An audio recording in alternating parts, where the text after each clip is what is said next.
Welcome to Sugar Coated Murder Podcast, a brilliant true crime podcast hosted by two zany sisters, all while baking up delicious treats in their kitchen. Here are your podcast hosts, Karen Devaney and Ann Varner.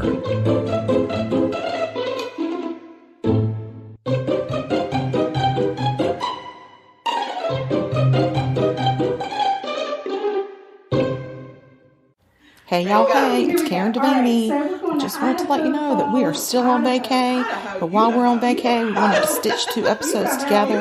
We like to call it recycled because we've recycled, reused, repurposed parts of two episodes that we each picked out, and then we stitched them together to make a new episode so that y'all have something to listen to while we're still in exotic parts unknown. We'll talk to y'all soon. Stay sweet and don't murder. Here it is, our recycled episode for you. That elevator better be working before I'm done. Oh, Lord, that's another. Listen. I'll have to go down on my butt. I will call your husband to escort you home. Yes, we live in this lovely community in Charleston, South Carolina, and I moved into the 4th floor, as I've talked to y'all about before, and it is gorgeous. It is a lovely community. The people are very friendly here. But my God, when there's the threat of a hurricane, they turn the freaking elevators off. Yeah, our dumbwaiter has been out of order. Holy crap. So my dog goes out 4 times a day. I have had to walk up and down those freaking stairs 4 times a day for 2 days now. With no voice. With no voice. And I'm an asthmatic, for God's sake. For God's sake. It's just not working out for me. No. We're going to have to have a conversation. Just hold him up under his front paws and let his wee-wees point at the screen and let it just shoot through the screen. No, because with my luck, it'll hit the screen and splash back at me. And then you'll laugh and it'll get in your mouth. Oh, my gosh. Listen. Never mind. There has to be a law against turning the elevators off in a building. Can somebody please research that? Yes, let us know. Is that a handicap law? Because I'll get a doctor's note. Yeah. Okay. And an attorney. Well, we can't afford an attorney, but one might be appointed for us. So nice. Could somebody just appoint themselves our attorney? Yes. Leave the elevators on. We're adults. We know when to not get in the elevator, but we had a couple of wind gusts and some rain yesterday. That was it. It didn't hit us. No, but anytime they're calling, if we're under a threat of hurricane or tropical storm, it's over, Clover. So. Yeah, well, it's not working out for me, y'all. All right, take me to Idaho. All right, we're going to Idaho. So, Betty Gray. Lord, I thought you would say Betty Crocker. No, Betty Gray. Okay. Betty Gray dedicated her life to raising her kids and to running her family's pawn shop.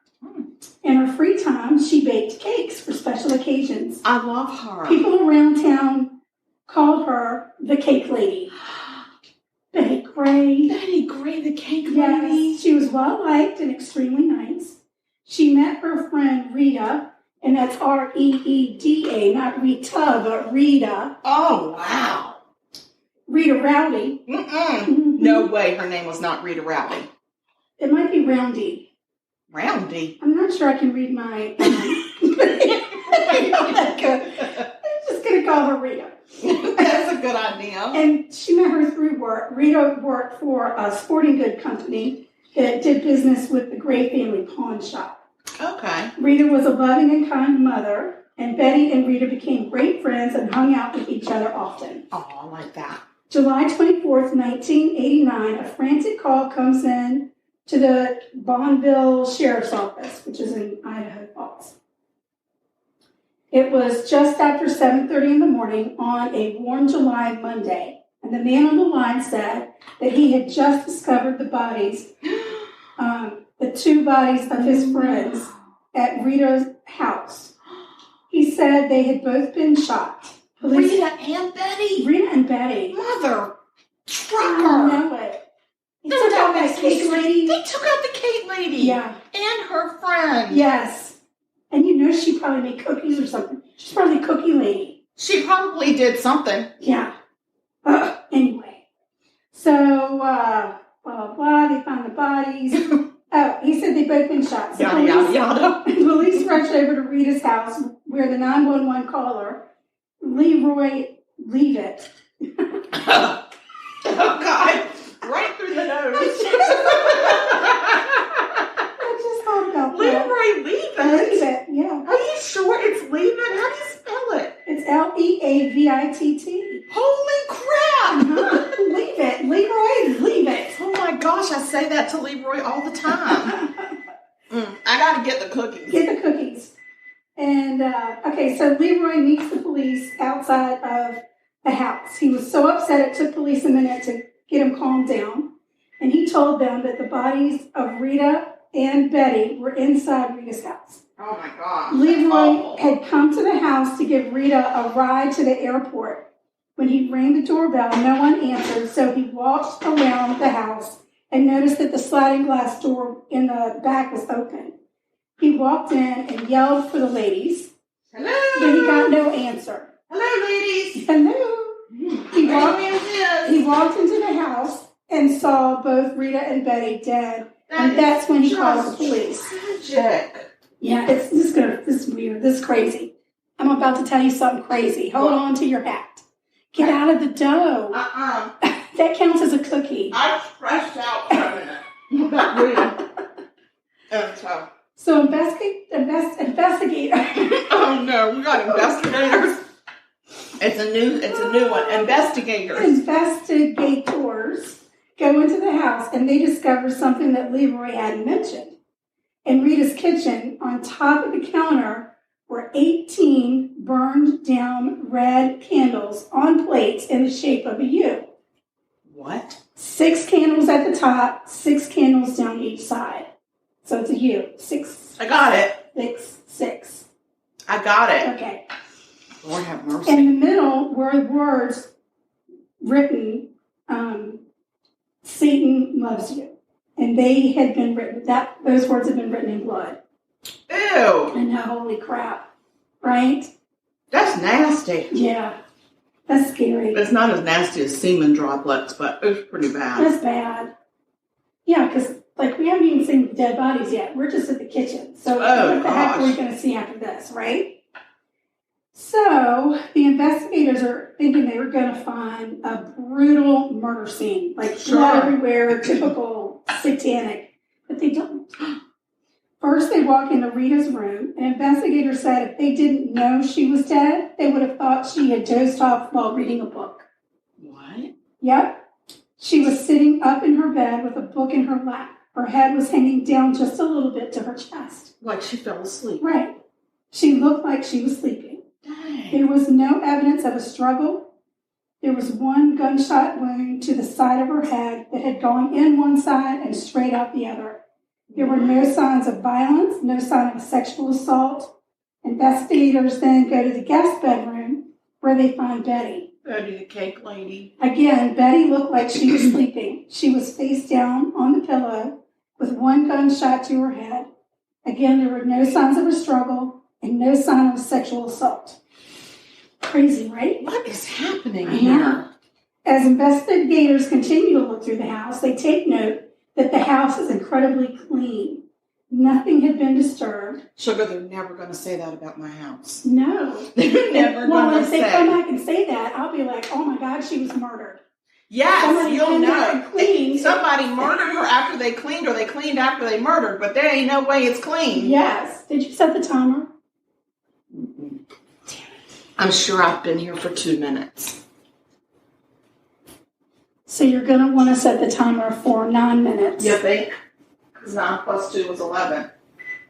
Well, I just need to make sure, because you're not in a good mindset right now. I'm in a great mindset. Anyway, nothing had been disturbed other than 2 dead bodies and the weird 666 candles and the satanic message in blood. In red. I wonder if did they bring those with them? I guess. There was no indication that something sinister had taken place. It's just weird. Nothing had been stolen. Nothing was out of place.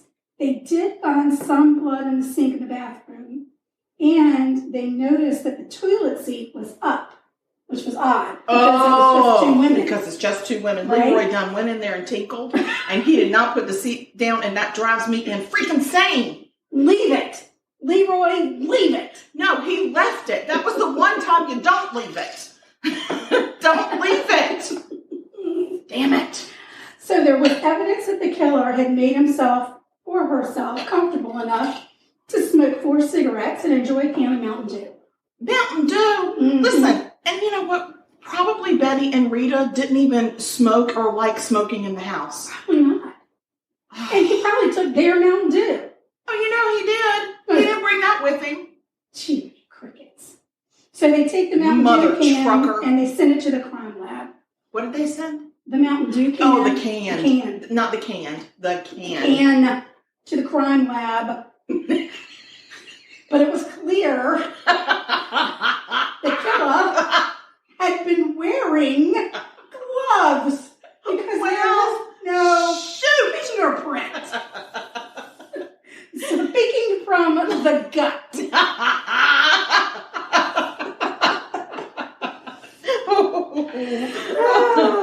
Keep going. Really, there was no evidence left behind other than the blood in the bathroom and 1 9mm bullet that was lodged in the wall in Rita's room. There were no other shell casings. But wait, if somebody wrote that message in blood, weren't there fingerprints in there? Well, I don't think it captures the fingerprints. I guess it's all smeared. It's a bagel smear. Yeah. So this is really interesting because most satanic killings have a messy crime scene. Sure, there's usually blood rituals everywhere. The crime scene, this crime scene though, is pristine. So it doesn't match. It doesn't match. It seems like that satanic act was an afterthought. Right. It was a satanic something afterthought. to throw you off the trail. Yeah. Or whatever. So, I mean, what the heck happened here?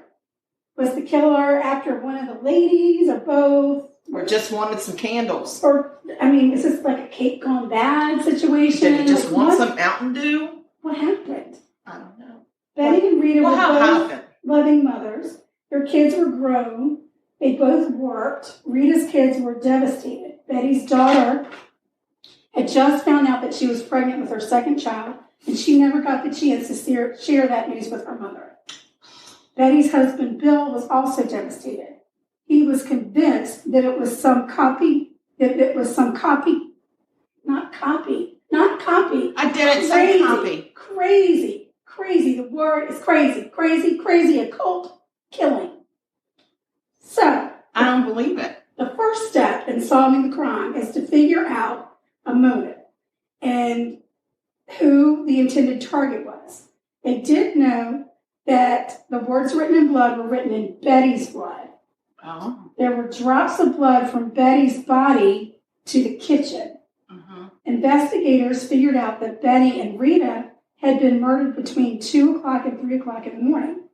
They actually found similar candles and timed how long it took for them to burn down. They know that it took 3 to 4 hours, and since the wax was still warm when they got there, they calculated between 2 and 3. Well, I'm leaning. And more towards Leroy. Leroy? Especially with that seat up. Oh, you know, that's what did it. He's like, I'm going to kill you, and then I'm going to leave the seat up. And just piss you right the hell off. That's what I think You he big did. jerk. So, investigators start combing through the crime scene. As they're looking around outside, they find bicycle tire tracks in the driveway. Neither Rita nor Betty owned a bicycle. But did Leroy. So that was strange. But Leroy did own a bicycle. Oh! So investigators start honing in on poor Leroy. Oh. I mean, you know, maybe he reported the murders after he did it. I don't know. It happens. I mean, he was he going to give Rita a ride to the airport on his bike? I don't know. Maybe. Maybe they would take her car. Maybe. I'll just ride my bike and we'll take your car. And then I'll take your car home and park it and then I'll ride my bike home. Yeah. Because I don't have a car. I have a bike. Maybe. A Schwinn. So they decided, Schwinn? I have me a Schwinn. So they called Leroy down to the station to ask him a few questions. It's a Schwinn. Oh, Leroy. Leroy! Says he had been over and visited with Rita and Betty the night before the crime. Oh. He says he left them at 7:30 p.m. and everything was fine. Then he came back 12 hours later and they were dead. Leroy was very, very nervous during the interview. They suspected that he wasn't being honest about something, and they were right. Upon further investigation, they found out that old Leroy was having an affair with Betty. Shut the front door! Oh, Leroy and Betty were doing the dirty. Yeah. I wonder if Rita approved or not. I don't think she cared. Oh. They had been seeing each other for almost a year. I mean, a year and a half. That's more than a year. And forgot to say and a half. half. He had been sending her cards, had gotten her a safe deposit box to stash money in so she could leave Bill. Damn it, Leroy. Poor Bill. You have to tell the truth. Well, poor Bill. Poor Bill. Not so devastated. I mean, Leroy was married, so he had a lot on the line. Who was he married to? Miss Leroy. Yes. Okay. He flunked the polygraph test, but his wife did tell police that he was at home when Rita and Betty were murdered. She was sure of it. So She don't know because he's been stepping out on her. she also said she had no idea that they were having an affair. What a way to find I out. know, but she still insisted, despite the fact that you told me my husband is a lying, cheating son of a gun, he was at home between 2 and 3. Yeah. I was plotting ways to kill him. Investigators cleared Leroy as a suspect. He's cleared. I think that was a rush He to didn't judgment. do it. He didn't do it. Okay. Rita's daughter, Ruth Ann, told police that Rita had mentioned an acquaintance that had made her feel threatened.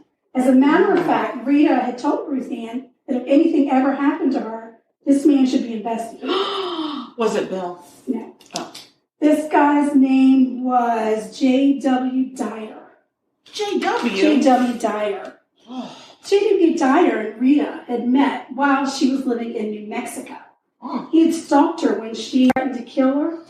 Idaho. Betty the hoe. Idaho. No, Betty the You're hoe. already established. Betty the hoe. Idaho. You and Betty.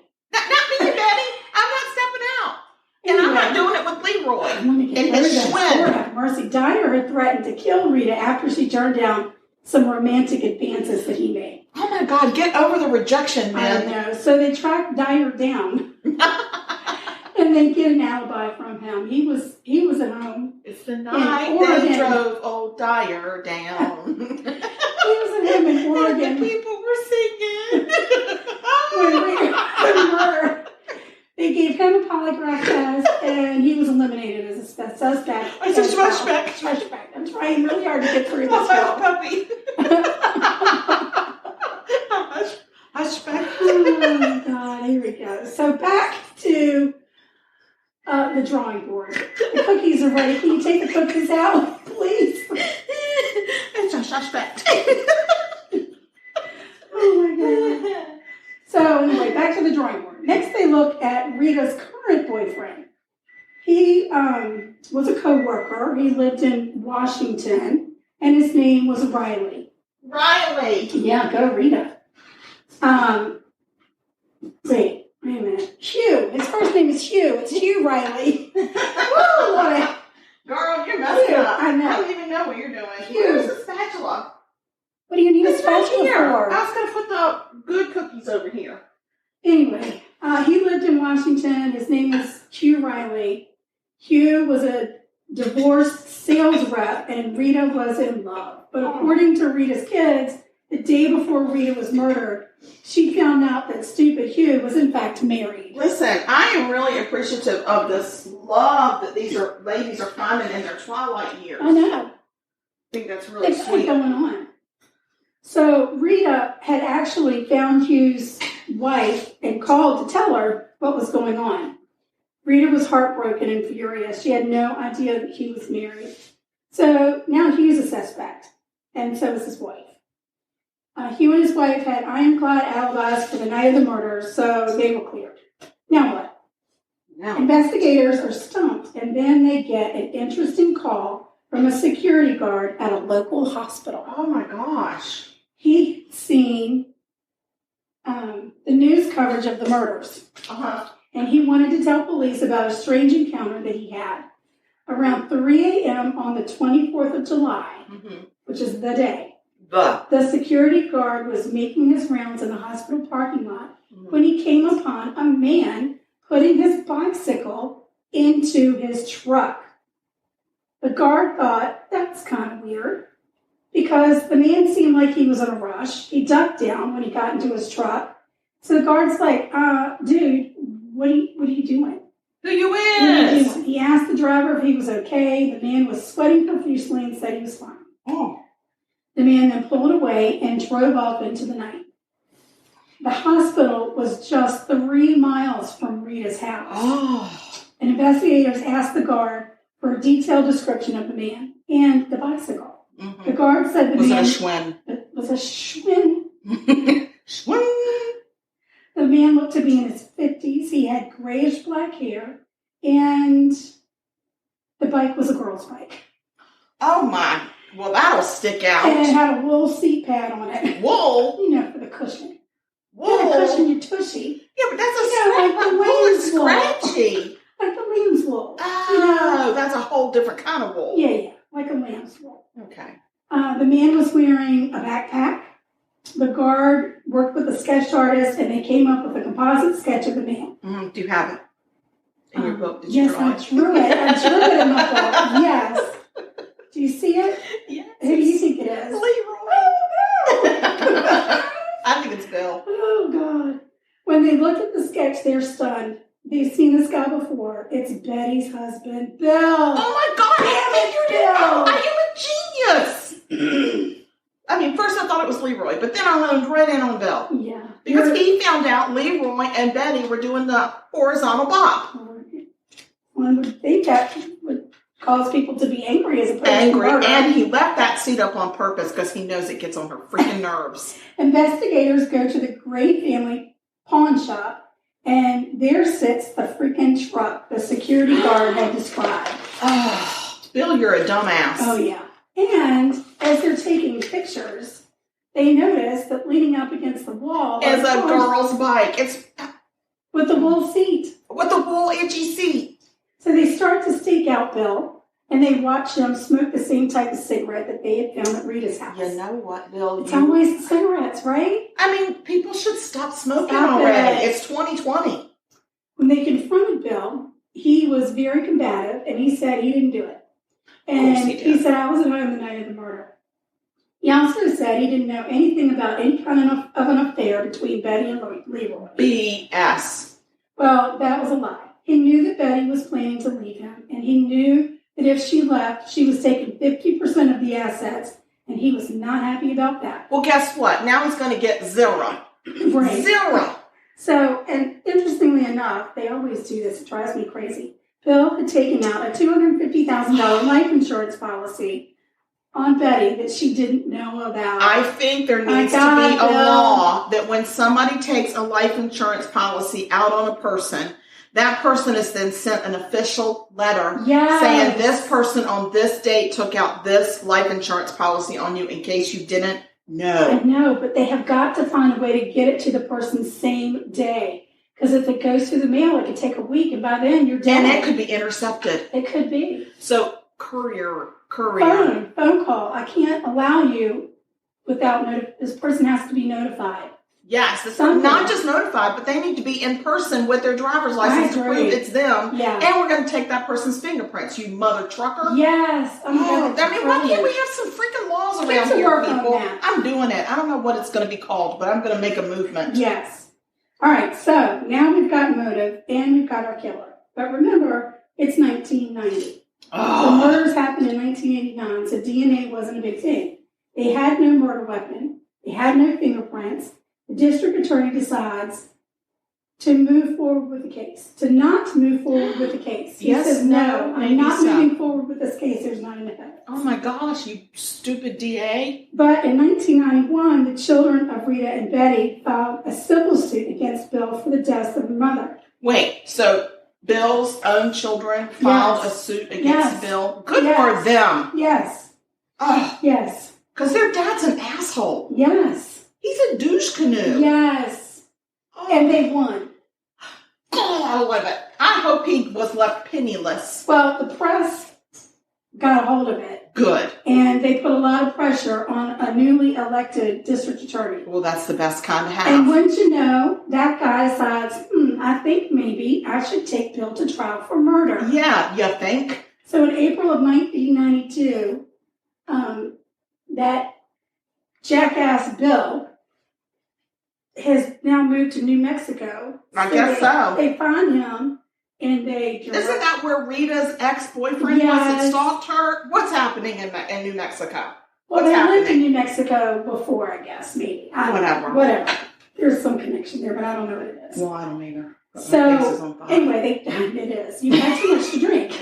Oh, Lord. So now they found him and they charged him with 2 counts of first-degree murder and 1 count of first-degree burglary. Because you're not getting away with breaking into somebody's house. And leaving the seat up, you mother trucker. Right. So on the night of the murder... And you know he peed on the seat and didn't clean it up. I'm just going to say, I know his type. His type. Yeah. But my husband is not that type. I just want everybody to know that, because that is not who he is. Thanks for letting everybody know. I'm just saying, I don't want people to read into that. Your husband's bathroom habits. They're very neat. Okay. He's very tidy. So on the night of the murder... He's a tidy tinkler. Oh, I just want to finish my murder. I do. I'm like... But he's a tidy tinkler. I swear, I'm just like a half a page left to talk. And then it's good. He's a tiny tinkler. Okay. I'm a tiny tinkler. I got it. I know what to get engraved on his mug this year. Christmas. Don't be surprised if he gets a tiny tinkler mug. Please do it. Please do it. On the night of the murder, Bill parked at the hospital, rode his bike to Rita's, where he knew Betty would be. Whose bike was it? It wasn't his. It was a girl's bike. It's from the pump shop. Oh my God. It's probably not even a Schwinn. He shoots Rita, then he shoots Betty. He stages the crime scene to throw investigators off his Which trail. didn't work, you dumb fool, because it just helped them pinpoint what time they were murdered. While the candles are burning, he hangs out, grabs a beverage, smokes some cigarettes, cleans up after himself, heads back to the hospital on his bike. Thank God that the security guard came forward. But anyway, on May 11th, 1993, Bill goes to trial. He's quickly found guilty on all counts of all the crimes. And not being a tidy tinkler is one of them. And it's all enhanced for the use of a firearm. He's sentenced to 2 life sentences without the possibility of parole. That's two. That's both of our murderers. That's Bill good. was 53 years old at the time. Is he still living? After 17 fun-filled years in prison, Bill Gray died behind bars where he belonged. Good. There is a book out there if you want to read more about this. Is it called The Untidy Tinkler? And it's called When Greed Turns Deadly. It has nothing to do with tidy tinklers. But I have a feeling we might be coming out with a children's book soon called The Tiny Tinkler. This just went a whole nother direction. Oh, Ted! Where's Tim?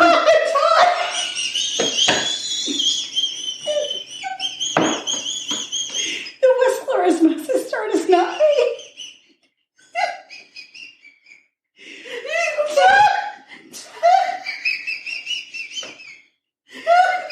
Oh, God. Two is too many.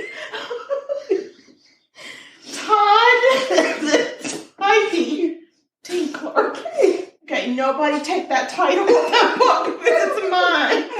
Oh, it's going to be very popular this year. Oh my God, we have social media. Yes, we do. Please email us first at murder.sugarcoated @gmail.com and let us know if you have a tiny tinkler. I don't even know about your tiny tinklers.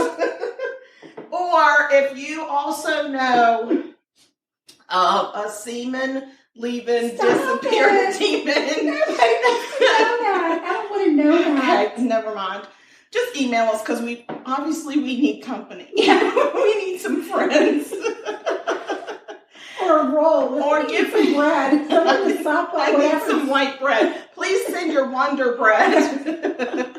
So anyway. Well, that was gas. So now we're going to switch over to the next murder that we stitched together from a different episode to make a new recycled episode for you guys. Enjoy and buckle up. All right, we're back. And hello. Hello. Hello. Hello. Hi. Okay, so I found the guy that I was trying to reference that started following us on the gram. Oh, right. His name is Rocky Foreman. Wait, Rocky Foreman? Fourman. Don't he and his brothers do some crazy paranormal stuff? Yes, they have some shows. He has a show on Amazon Prime called Paranormal Nightmare Chasing Evil. Oh, my Lord. I've watched them before. That's what's so weird. See what I told you? Follow us on Instagram because famous people You could be like rubbing us elbows, guys. You just don't know. at Sugar-Coated Murder. Find us. Do Follow it. us. Do it. Give us a shout out. Do Hello. Do it right now. Okay, so my time for murder. It's my murder time. Woo! Okay, this is going to be the case of Casey Tyner. And it's Tiner. It's not something else, and I'm just putting a weird spin on the last part of it. It really is Tyner. Okay. And she is a 16-year-old girl from Granbury, Texas. Texas? Yes. So we are both in Texas today. So she's in high school. She's a good student. Before I go any further, I want to just tell people that there was an ID discovery investigation episode on the show The Lies That Bind. It was season 1, episode 5. And so that's how I found out about this story. Mm-hmm. I watched that a couple times, and then I also did some other reading, but that was my main source. So I just want to let people know that's where the bulk of the information came from. Okay, so Casey is 16 years old, like I said, and she meets this fellow named T.J. Steele. That sounds like a Hollywood name. It does. So he's 19 years old, and they met at a party, a local party. Mm-hmm. So Casey's mom didn't know that she was dating TJ until about a month into their dating. Mm. So her mom was like, first of all, she didn't want Casey in a serious relationship at her age. She was 16. She was about to be 17. And she thought this is just too early to be in a serious relationship. But it became very obvious that Casey was falling hard for TJ, and her mom was like, I don't know what to do. Her mom was concerned about the age difference, but as she got to know TJ and she heard really good stuff about him from Casey's friends, she felt a little bit better about it. She found out he doesn't drink, he doesn't smoke, he's a good driver. So, all the things that a mom wants to hear about somebody that her daughter's hanging with. Right. So, go talk about TJ real quick. TJ had super blonde hair, like super blonde. And he wore it long and a ponytail in the back. So he was kind of, a little edgy.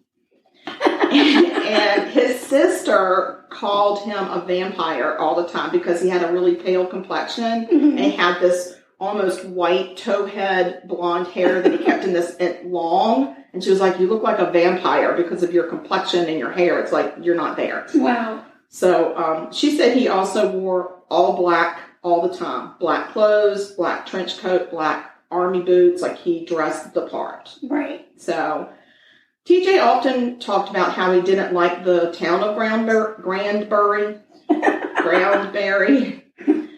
And he always talked about leaving for the big city one day. He wanted to get out of town. He felt like he had outgrown the town. Right. But that all changed when he met Casey. Oh. He stopped talking about it.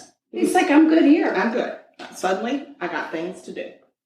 So, TJ's sister said that he was totally focused on and in love with Casey, and he even started dropping some of his friends in order to spend more time with her. Oh, no. TJ's family didn't love that he was doing that, but at the age of 19, in a boy, it's a little bit different story. So they were just going to kind of sit back and monitor it and let it run its course. Mm-hmm.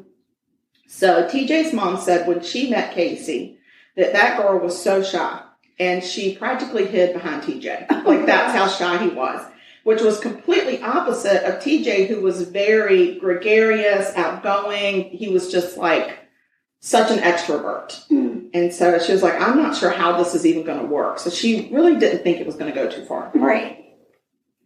On August 7th of the year 2000, so we're Y2K, 3 weeks before Casey's 17th birthday, Mom left for work. Casey was outside enjoying the beautiful day. She kissed and hugged her daughter and said, "Be safe today, whatever you do," and left. And she got home at 5:30 that night, and Casey wasn't home, which was not unusual. And but dinner came and went with no Casey. She was like, "That's interesting." So her mom started calling around. She called Little Ray. Don't know who Little Ray is, but she called Little Ray. Little Ray? He said, "I haven't seen them. I haven't seen her or TJ anywhere." So she was like, "Okay, no problem." So she called this other couple, Robbie and Belinda. They were older than, they were definitely older than Casey. Belinda was the oldest of the four of them. But Robbie and Belinda were a couple, and they were friends with TJ and Casey. So they did a lot of couple things, like hung out and stuff together. Right. And Robbie and Belinda were planning on leaving to move to Vegas. They were going to move. She also felt like she had outgrown the town, and she wanted brighter lights and a bigger town. And so she was going to go to Vegas, and Robbie was going with her. At 19. No, Belinda was older. Oh, okay. Than that. I think she was in her 20s. Gotcha. Early 20s, like maybe 21. She actually had one or two children. Oh, okay. Yeah. So, so they were throwing a farewell party for themselves before they left. And she said, "I haven't seen TJ and Casey, but I'm sure they're going to come to our party, and I'll make sure she gets in touch with you." Right. So the mom was like, "Okay." So the next morning after the party happened, still no Casey. No contact from Casey. Oh, no. And so Mom is thinking, okay, she thinks Casey is kind of sporting a little bit of a grudge, because right before Casey kind of stopped showing back up, they had gone back to school shopping one afternoon, and they got into a little bit of a tiff because Casey wanted a certain pair of shoes, and her mom said, "Those shoes are too expensive. You can get the knockoffs." And Casey got her nose really bent out of shape. And then, they kind of got into a little bit of a tiff. So her mom was like, "Well, I figured she's just trying to prove to me she's grown. Right. She's rebellious. She's just trying to prove to me I can't boss her around or whatever." And she's like, "I'm just trying to be patient." So Tuesday night comes, and dinner comes around, and still no Casey. So Mom makes more calls, call Lil Ray again. Lil Ray? Lil Ray said, "I still ain't seen him." So, as a matter of fact, no one had seen them. None of their friends had seen them. So by Wednesday, Mom actually drove over to Lil Ray. I mean, where are TJ's parents? I'm going to get to that. Okay. So Mom drove to Lil Ray's house just to see if maybe Casey was hiding out there. Yeah, maybe Lil Ray wasn't being honest. And there was no sign that Casey was there or had ever been there. And Lil Ray's like, "Dude, I'm telling you, they're not here. I haven't seen them." Yeah, Lil Ray, he's not a liar. He's not. He might be little, but he is not a liar. No. So then she picks up the phone and calls TJ's mom. So she finds out that TJ's mom is also worried because she has not heard from TJ in quite a while either. So the moms were angry, but then they became more worried. Right. And a week goes by, and still no contact from either kid. Nobody has seen them around town. So now they're like, okay, something's going on. So they actually go on August 14th to the police. A week? They let a week go by before they call the police? They did. Well, first, okay, August 14th, police find TJ's car. Okay? And they called his mom and said, "You need to come get his car." It had been found in a ditch in a remote wooded area with the keys in the ignition. TJ's mom was surprised to see the condition of the car because it was really messy inside, and it had almost wrecked in the ditch, like it was muddy and stuff. And she said that was his prized possession. I couldn't believe that he would just leave it with the keys in the ignition in a ditch full of mud. And she said when she got there, the cop had already backed it out of the ditch and just released it to her. No processing. Yeah. So she was like, that it just didn't feel right to me. Something about this felt really wrong, and I couldn't figure it out. So now, 3 weeks go by. August 21st, and that's when Casey's mom finally files the paperwork to declare Casey as a missing person. 3 weeks. So she had been on the 14th, she had gone to the police to say, "Hey, listen, I think my kid is hiding out in town somewhere. She's pissed at me. I need to know she's okay. if you all can just be on the lookout for her, this is what she looks like. She's, I wouldn't say I don't want to consider her a runaway. I just think she's being a little bit rebellious, and she's trying to teach me a lesson. Right. And I laid down the law with her, and now she's pissed. And she's like, but I just want to make sure she's okay. So if you see her, call me. You don't have to say anything to Casey. Just let me know that you've seen her so I know she's okay. Right. So then on the 21st, she says, I'm going to file the official paperwork.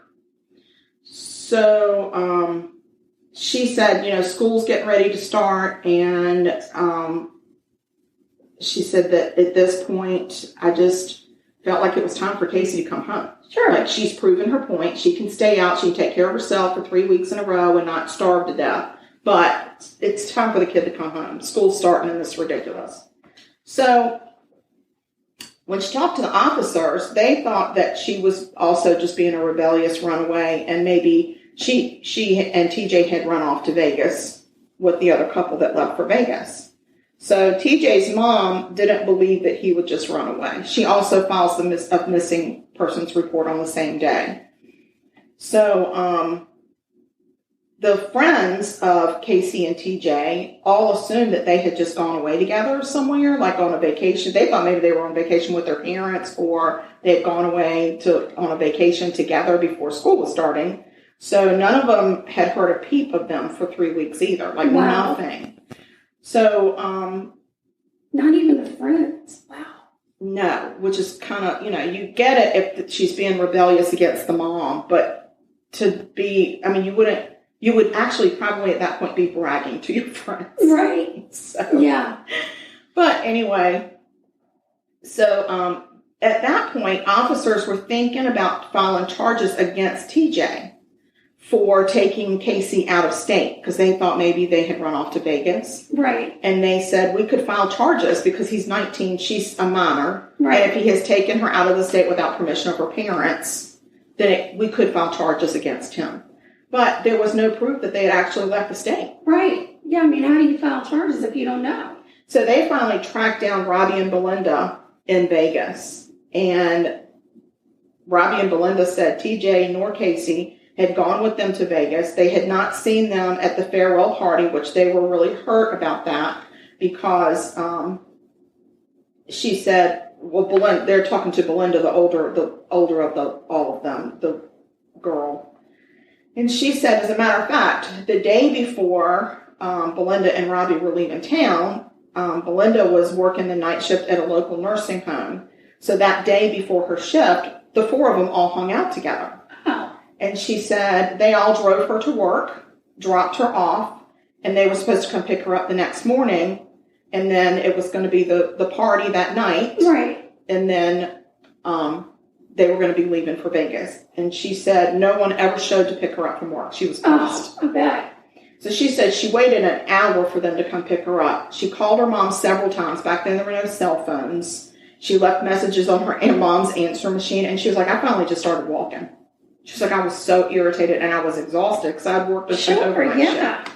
So, oh gosh, I'd be mad too. I would be stomping down that road. So along the way, her mom finally picks her up. Mm-hmm. And so as they're headed home, they come up on Robbie walking down a very rural road alone. So they stopped and picked him up, and they were like, what are you doing? Why are you walking out here alone? And he said... Robbie of Belinda and Robbie? Yeah. And he said, well, TJ and I had an argument. TJ and Robbie had an argument, and TJ had kicked him out of the car and told him he could walk home. Oh, dear. He said, so I'm walking home. And she was like, okay, that's weird. So that night was the going away party, and Casey and TJ were a no-show. So Belinda said, I was actually hurt at the immaturity of them not showing up because just over a little spat with Robbie. And she was like, I was hurt because I felt really close to them. And they had we were doing everything together as couples. So I was just like, why wouldn't they just at least come say goodbye to me, even if they're pissed at Robbie? Right. She was like, I'm moving to Vegas. Like, I'm moving my life. And she's like, I couldn't believe that they would do something like that. So, okay, so she goes to Vegas, and she was like, After the party, we hit Vegas. We moved. I started my new life with Robbie.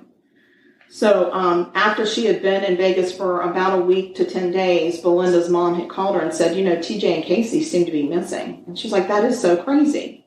So she thought, well, they must have run off together somewhere. I have no idea, but they are not with us. Right. So on September 26th, which is 7 weeks they've been missing now, police officers go back to where Belinda and Robbie had stayed before they left town. It was known as a big party hangout for the kids, and it's where I think they were renting like a trailer out here at this property. Okay. And they wanted to go and just see, are there any traces that TJ and Casey stayed there and Belinda and Robbie aren't being honest? Maybe there's signs that they had actually been at the party, or maybe TJ and Casey waited until Belinda and Robbie vacated that trailer and moved in. Yeah. So the trailer was empty. Right. There was nothing out of place, and at that point, they felt like the kids had just eloped. So rumors started in town about Casey being pregnant. Sorry, I have a dry throat. It happens. Excuse me. So rumors started floating around about Casey being pregnant, and I knew that was coming. Sorry. And she had been scared to tell her mom about it. So, TJ's mom felt like that TJ would have told her if Casey was pregnant. She said, TJ and I were very close. He was 19. Right. And I was pretty much letting him live almost as an adult. I mean, he was in my house, but he had very few restrictions. And we talked all the time about whatever. And she said, I feel like if Casey had been pregnant, he would have come and told me to see if I would help him. Sure. And she said, so I don't believe any of those rumors. But neither mom ever imagined that their kids would go 7 weeks without contacting them at all. No matter what circumstance you could think of by now.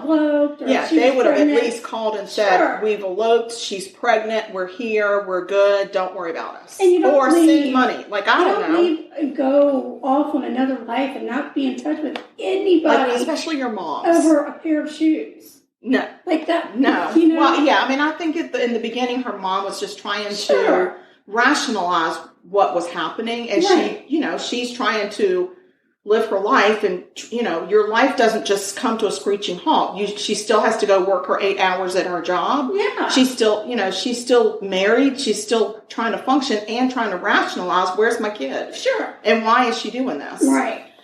So, Belinda said that she and Robbie actually knew that Casey was preggers. She was like, we were there when she took the pregnancy test and she was pregnant. Really? That's what Belinda says. So, I mean, I don't know. I guess that kind of put people on their heels a little bit. Like, was she really pregnant, or was she just thinking she was pregnant, or whatever? So eventually, TJ's mom is trying to rationalize things and go through her mind. I'm sure every single day at that point, you play over and over the last 24 or 48 hours that you knew your kid was around. Yeah. And then you're just playing it in your head constantly. Over and over, right. Trying to figure out, what did I miss? Yeah. So she was talking to the police, and they said, we understand that TJ has a sword collection. And she was like, yes, he's always been into these samurai swords, and he collects them, and they're on these beautiful, stand things that he hangs on the wall, and it's a gorgeous collection, and he's very prideful of it. And she said, but I will tell you that when he went missing, I didn't know what was happening, so I took all of his swords and put them in my closet. Oh.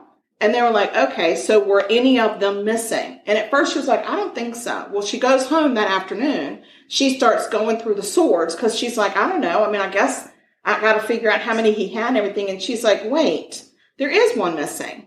She's like, there is a very short sword that he really loved that's missing. So she informs the police. So now TJ is looking a little bit more like a suspect on the run than anything else. Why would he take a sword to run away with a pregnant girl? But leave his car. Well, I mean, none of it makes any. From what? I don't know. They're getting suspicious of TJ though. What is he doing? Did he kidnap her? Oh. Like they're trying to figure this out. They just don't know. So in November of 2000. That wouldn't be my thought. My thought would be he took the sword because they were going on the run and he felt like he needed something for protection. Protection from who? Why wouldn't you take your car? For being on the run. But why wouldn't you take your car? Because the car is traceable. So if you're going to go be homeless or whatever, take a sword to keep you safe at night. That would be my thought process. But I would never.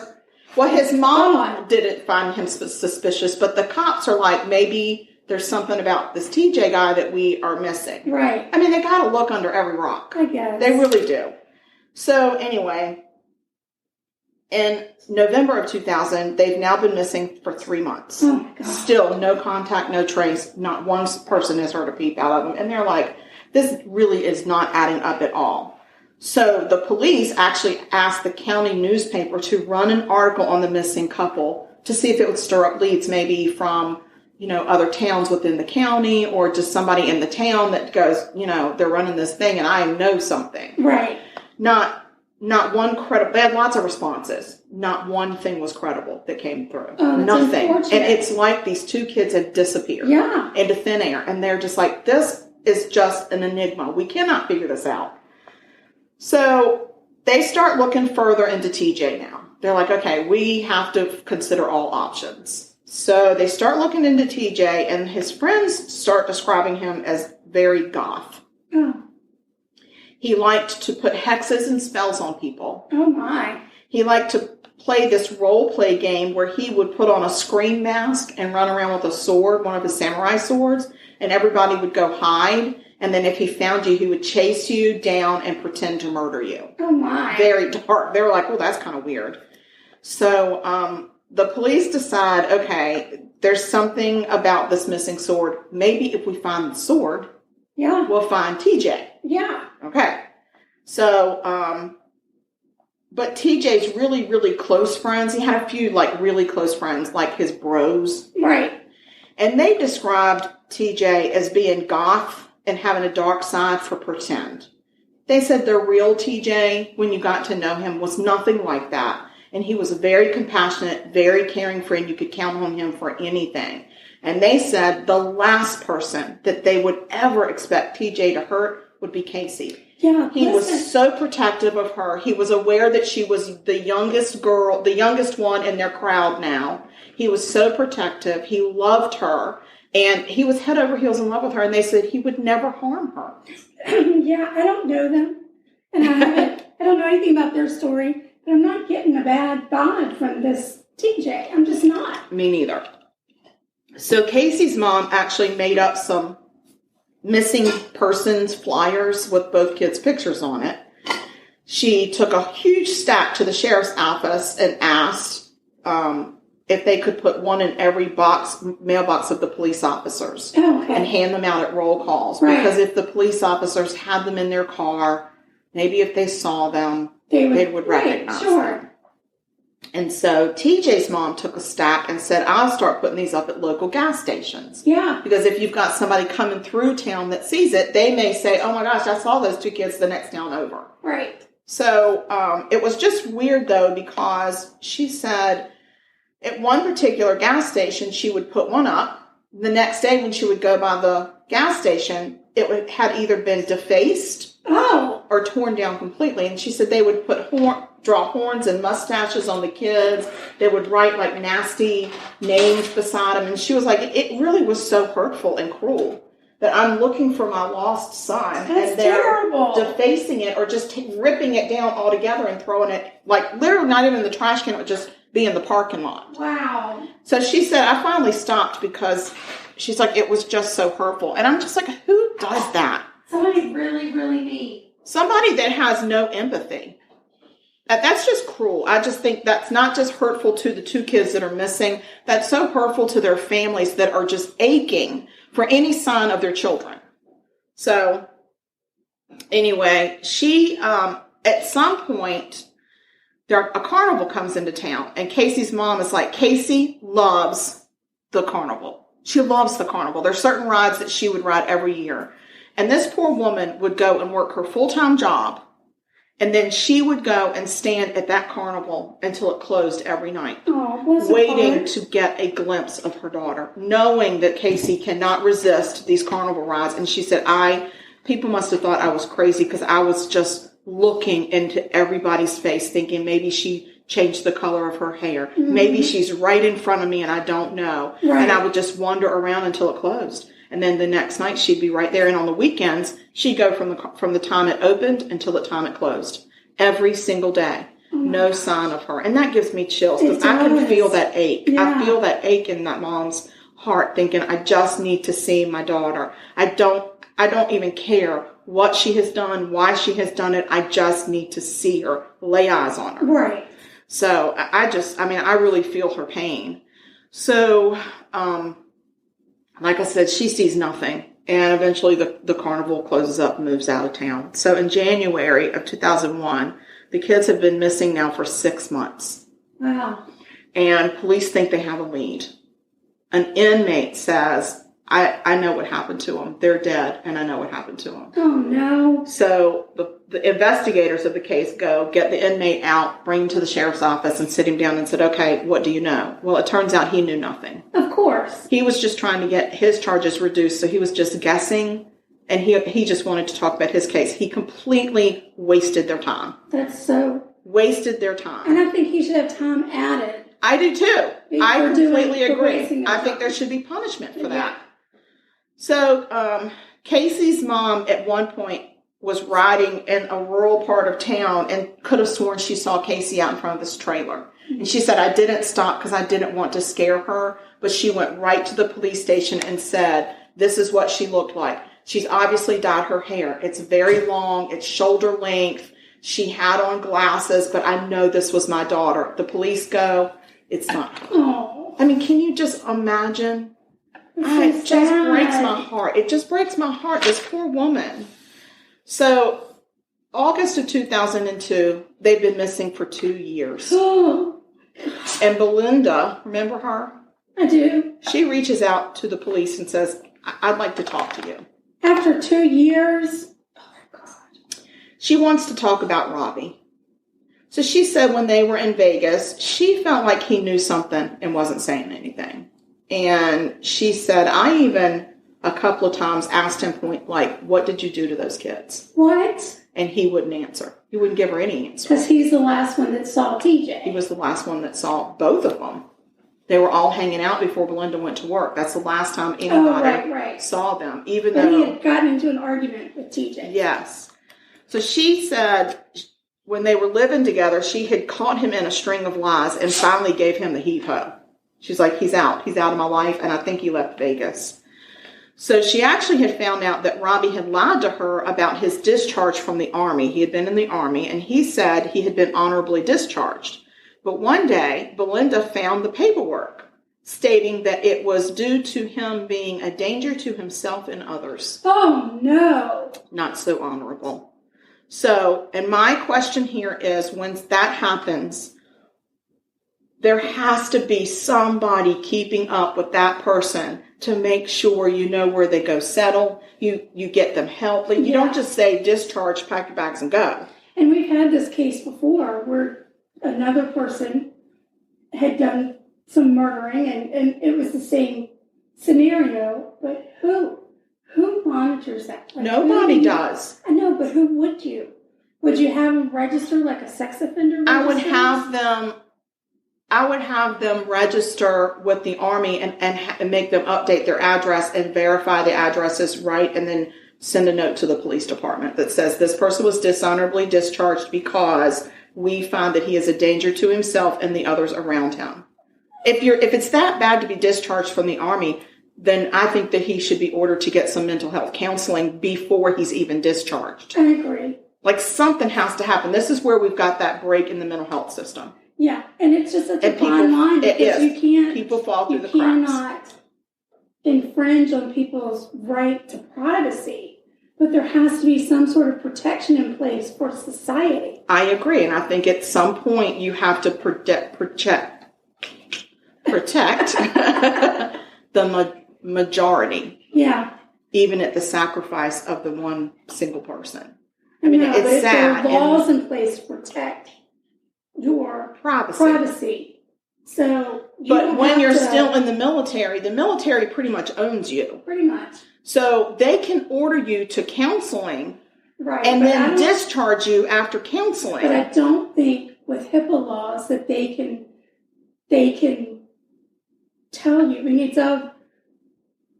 don't know if it's public record as to why you get discharged from the military, but once you're discharged, they don't have the right to disclose anything. That's why I think there needs to be counseling before, because a counselor has had interactions with, say, at least 5 sessions with this individual and would be able to tell you if they truly are a danger to themselves or not. Right. And at that point, if they are a danger, then by law, they have to report it. Right. That's where I think we need to close that loop a little bit. Maybe, yeah. And, hey, people, look into that. Yeah, can somebody look into that, please? Somebody with military background and all that kind of jazz, mental health background, just all the backgrounds. Look for it. So anyway, the police go and they track down Robbie, and he's actually living in Louisiana. Oh. So he agrees to go back to Texas and to talk to investigators. So when they talked to him, Robbie said he had always been worried about those two. Oh. And he had often wondered what happened to them. But he had not seen them for some time before he left for Vegas. Liar. So they said, well, this is a little bit of a contradiction of what Belinda said. And he was like, yeah, she's lying because she's still got sour grapes about my breakup with her. Yeah. Right. So now who do you believe? Not him. Right. Because why would she lie? Exactly. I guess to get back at him? I don't know. But anyway, Robbie even offers to help with the investigation. So they were like, great, could you come in tomorrow for a lie detector test? And they said, absolutely. He no-showed. Of course. Didn't take the polygraph. So, in December of 2005, we are 5 years missing. Some surveyors in the county 15 miles outside of Granbury come across human bones in the woods. Oh, no.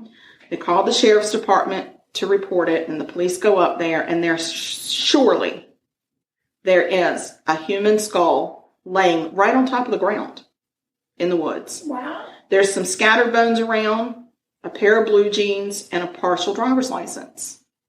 That driver's license belonged to TJ Steele. Oh, TJ. Yeah. So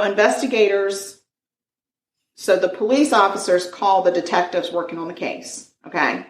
And the detective said, go back up there. There's going to be a second body.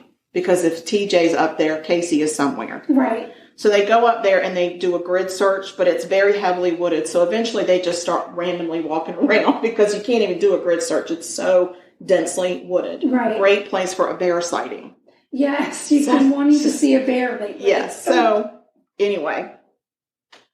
So they go back up there, and an officer goes around the bend, and sure enough, there's another skull. Right. And this one has a very distinct nick on the back of it, indicative of a very sharp weapon. Right. So there was also a necklace of Casey's next to there, and there was a sword. A sword?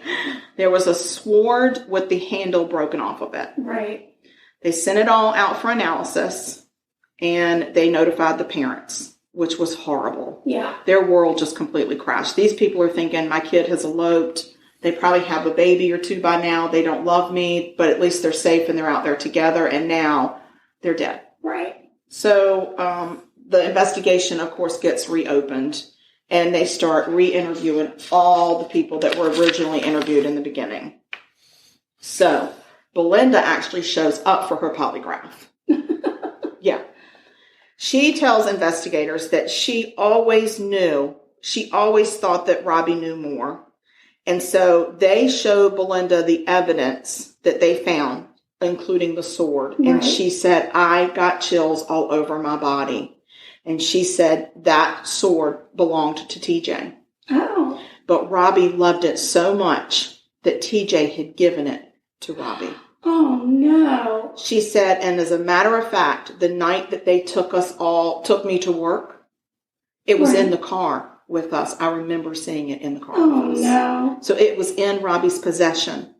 And she said, Robbie had it in the car because I thought, why do you have the sword in your car? Right. It's just weird.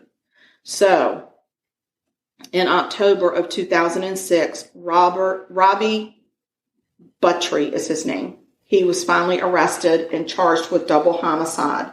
But unfortunately, there was no DNA. There was no fingerprints. It was all circumstantial evidence. Damn it. So the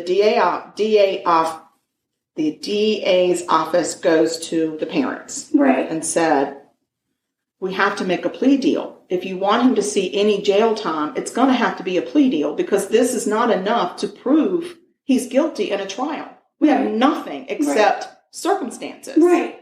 And so they talked about it and they said, okay, we agree if he will just plead guilty to the 2 murders and do some jail time. So this is what he got. Take a deep breath. Let it out. Okay, I'm good. Okay. I'm talking about myself. Oh. I mean, we were still podcasting, right? Yes. Okay. So he got 2 5-year terms to run concurrent. My golly. Which means they run at the same effing time. So it's basically 5 years.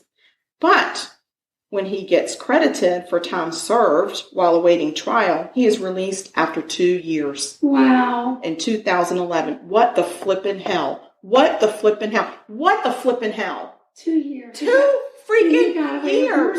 2 years. Yeah. And he never has to say why he did it because there's never a trial to prove motive. So that's that. So police feel like... And now he's just been released back into society. Yes. So police actually feel that Casey and TJ were just very trusting opportunities for him. Right. That eventually he was going to kill somebody. It was just a matter of when and the timing was right. And he felt like this was the timing. It was right.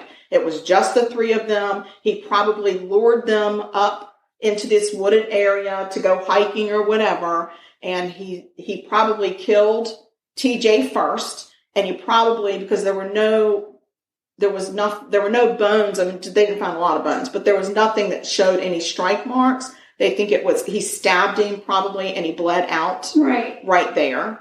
And then he probably chased Casey, which is why she was up and around a bend, caught up with her and then hit her in the back of the head and killed her with that sword. Yeah. And that's probably what happened. And then went on about his life and just dropped the sword where it was and walked away. And that's why he was walking down that rural road that day. Right. Because he had taken TJ's car and dropped it down that road in a ditch and then started walking home. Wow. That son of a bitch.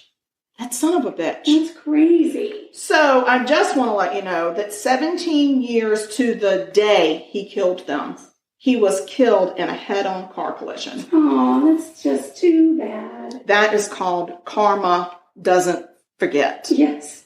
So hopefully he took the express lane to hell after his car collision, and that's where he's been ever since. Yes. Because that story is so frustrating. It is very frustrating. So frustrating. And these parents, I just can't imagine the pain of all of that. And then you finally get the closure, and then the guy is out in 2 freaking years. Right. Like, what? Crazy. And how they didn't go after him and hunt him down and take care of him themselves is beyond me. Right. Because I don't think I would have been able to live on the same planet, share the same earth and same air as the man that killed my innocent kid and got 2 freaking years for it. Exactly. So, that's my murder. Oh.